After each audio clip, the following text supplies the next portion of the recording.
Hello दोस्तों, आपका हमारे चैनल पे स्वागत है। और आज हम पढ़ने वाले हैं डिविजिबिलिटी रूल, यानी कि भाज्यता के नियम। तो भाज्यता के नियम सीखने से आपको ये फ़ायदा मिलेगा कि कोई भी कैलकुलेशन करने में आपको आसानी होगी और टाइम कम लगेगा। तो संख्या काटने के लिए डिविजिबिलिटी रूल बहुत ही आवश्यक है। तो सबसे पहले हम 2 का डिविजिबिलिटी रूल पढ़ेंगे। किसका? 2 का। 2 से भाज्यता का नियम। 2 से भाज्यता का नियम क्या होता है? 2 से भाज्यता का नियम पढ़ेंगे तो जिस संख्या का इकाई का अंक, जिस संख्या का इकाई अंक क्या होना चाहिए? इकाई अंक 0, 2, 4, 6, 8।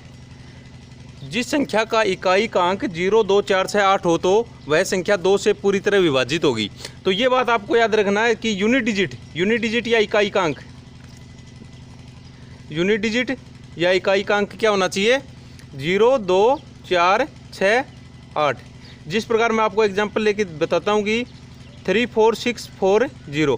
तो ये नंबर मेरे को देखने से पता चल गया कि ये 2 से डिविजिबल है या विभाजित होगा, 2 से पूरी तरह विभाजित होगा ये, क्योंकि इसका इकाई अंक क्या है? 0। तो इनमें से इकाई का अंक मिलेगा ना आपको, तो वह 2 से पूरी तरह विभाजित होगा। तो ये बात आपको याद रखनी है कि जिस संख्या का इकाई का अंक 0, 2, 4, 6, 8 हो तो वह संख्या 2 से पूरी तरह विभाजित होगी। और 3 का पढ़ेंगे। 3 से भाज्यता का नियम क्या होता है? ये बात याद रखना कि जिस संख्या के अंकों के योग में 2 का पूरा भाग जाता हो, 3 का पूरा भाग जाता हो, तो उस संख्या में भी 3 का पूरा भाग जाएगा। यानी कि मैंने संख्या लिख दी, तो ये संख्या मैं आपको देख के बता सकता हूँ कि ये 3 से पूरी तरह विभाजित होगी। मेरे को कैसे पता चला?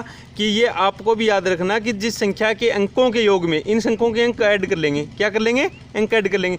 3, 4, 7, 7 और 3, 10, 10 और 2, 12। 12 में 3 का भाग हो रहा ना, तो 12 में 3 का भाग जा रहा ना पूरा, 3 चौक 12। तो इस संख्या में भी 3 का पूरा भाग जाएगा। तो आपको याद रखना है कि जिस संख्या के अंकों के योग में 3 का भाग जाएगा तो उस संख्या में भी 3 का पूरा भाग जाएगा। जिस प्रकार मैं एक नंबर, बहुत बड़ा नंबर लेता हूँ। अब ये नंबर है तो इसमें डिवाइड करके देखेंगे तो हमें बहुत टाइम लगेगा, भाग करके देखेंगे तो बहुत टाइम लगेगा, कैलकुलेशन बहुत लगेगा और डिफ़िकल्ट भी होगी। तो इससे पहले अपन क्या करेंगे? इनके अंकों को ऐड कर लेंगे। अंकों को ऐड करके चेक कर लेंगे कि इसके अंकों के योग में 3 का भाग हो रहा है या नहीं। तो इसमें अंकों के ऐड करेंगे तो 4, 3, 7, 6, 13, 13 और 7, 20, 20, 8, 28, 4, 32, 33, 3, 36 और 4, 40। 40 में 3 का भाग नहीं हो रहा तो इस संख्या में भी 3 का नहीं जाएगा। तो 40 के आगे मैं अब दो और रख दिया इसके अंदर। अब अंकों का योग हो गया 42। तो 42 में क्या जाएगा? 3 का भाग जाएगा। 42 में 3 का भाग जाएगा तो इस नंबर्स में भी 3 का पूरा भाग जाएगा। तो ये बात आपको याद रखनी है कि जिस संख्या के अंकों के योग में 3 का पूरा भाग जाएगा तो उस संख्या में भी 3 का पूरा भाग जाएगा। अब सीखेंगे 4 से। 4 से भाज्यता का रूल ये होता है कि कोई भी नंबर हो, जिस प्रकार ये कोई नंबर है, इसके फर्स्ट के 2 डिजिट यानी कि इकाई और दहाई का अंक, इकाई 1 टेंस वाला अंक या इकाई या दहाई का अंक, इन दोनों को मिलाकर के, जैसे ये 43 बन रहा है तो इन दोनों को मिलाकर दोनों को मिलाने पर 4 का भाग पूरा जाएगा तो इस पूरे नंबर में भी जाएगा। तो 43 में 4 का डिवाइड नहीं होता तो इस नंबर में भी नहीं होगा।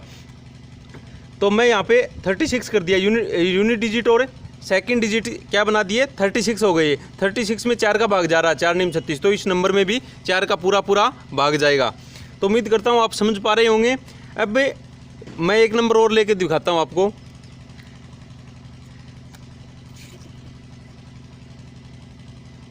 तो अब ये इतना बड़ा नंबर है तो इसमें 4 से भाज्यता कैसे चेक करेंगे? कि इसके फर्स्ट के 2 डिजिट देखेंगे, फर्स्ट और सेकंड, इकाई और दहाई का अंक देखेंगे। ये कितना है? 48, 48 में 4 का भाग जा रहा है ना, 12 चौको 48, तो इस नंबर में भी पूरे में क्या जाएगा?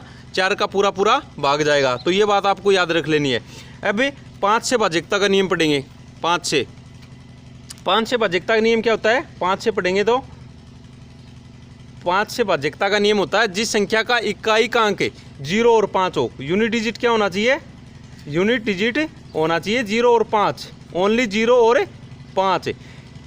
इनमें से आपको यूनिट डिजिट मिलेगा, इकाई और इकाई का अंक। क्या? इकाई का अंक, क्या होना चाहिए 0 और 5। जिस संख्या का इकाई का अंक 0 और 5 हो तो वह संख्या उस संख्या में क्या है 5 का पूरा भाग जाएगा। तो ये बात आपको याद रख लेनी है कि जिस संख्या का इकाई का अंक, जैसे मैं कोई नंबर लेके दिखाता हूँ आपको, तो इस नंबर को मैं बिना देखे हुए बोल सकता हूँ कि इस संख्या में 5 का पूरा भाग जाएगा, क्योंकि इसका यूनिट डिजिट क्या है 5, इकाई का अंक क्या है 5। तो इसी प्रकार मैं एक नंबर और लेके दिखाता हूँ आपको। तो इस नंबर को भी मैं बिना देखे हुए बोल सकता हूँ कि इसमें 5 का पूरा भाग जाएगा, क्योंकि इसका यूनिट डिजिट या इकाई का अंक क्या है 0। तो ये बात आपको याद रख लेनी है। तो मैं आपको 4 भाज्यता के नियम बताए आज, और चारों एक बार वीडियो देख लीजिएगा और आपको याद हो जाएंगे। तो हमारे चैनल को ज़्यादा से ज़्यादा शेयर, लाइक, सब्सक्राइब कीजिए दोस्तों, और सपोर्ट कीजिए।